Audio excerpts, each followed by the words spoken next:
This past weekend in my sermon, I shared about my mom getting a nudge to take a jar of peanut butter to the next door neighbor and how silly she felt about that. Why should I take a jar of peanut butter to the next door neighbor? Why would God be telling me to do this kind of thing? After all, the next door neighbors lived in a big new house, one of the McMansion type houses that you see all over suburban America.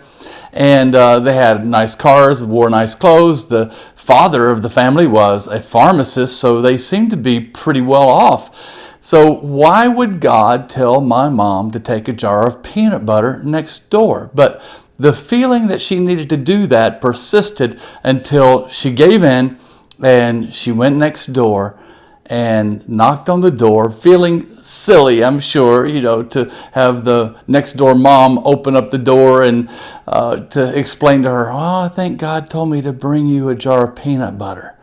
But as my mom was giving this jar of peanut butter to the neighbor and explaining this, the next door neighbor's little girl standing behind the mom started jumping up and down, so excited.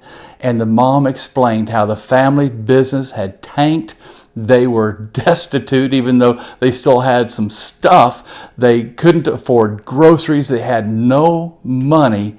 And the little girl that morning had said, "Mommy, I want peanut butter. I want a peanut butter and jelly sandwich." And the mom said, "If you want peanut butter, you're going to have to ask God for it." And here was my mom with a jar of peanut butter. And there are a lot of things in life, I said in my message, that, you're just going to have to ask God for it. God wants to give it to you, but He wants us to learn how to be in relationship with Him as His dear children and to learn how to ask Him. That applies to anything in life. Cast all your cares on Him, every anxiety, everything you need. And the passage that we've been looking at is the Lord's Prayer, where Jesus teaches us to pray, "Give us each day our daily bread." Now, after having shared that profound message, I talked to my mom on Sunday afternoon, and I, said, I used your story without asking you permission. Hope that was okay. And she said, it was okay, but there's one thing that you got wrong. Like, what's that? She said, it wasn't peanut butter. It was lasagna. Like a package of lasagna? She said, no, a can of lasagna.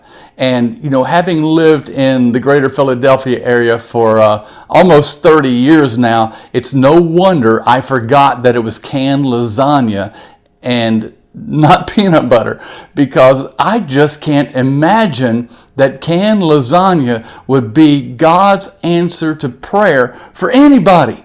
But it was. Let me just say that God knows what you need. He knows what you're asking for, and He is a wonderful provider. So whatever your situation now, ask God. Ask God. Ask God for it and see what He does. God bless you. I trust this word has been a source of strength and comfort. During this trying time, our church is bringing you these words every day, Tuesday through Saturday. Also, you can join us online for interactive live stream services throughout the day and evening on Sundays starting at 9 a.m. and then on Monday at 7 p.m. You can find the links to all the online resources to stay connected as God's family at getvictory.net. Until next time, let's stay in God's presence and peace.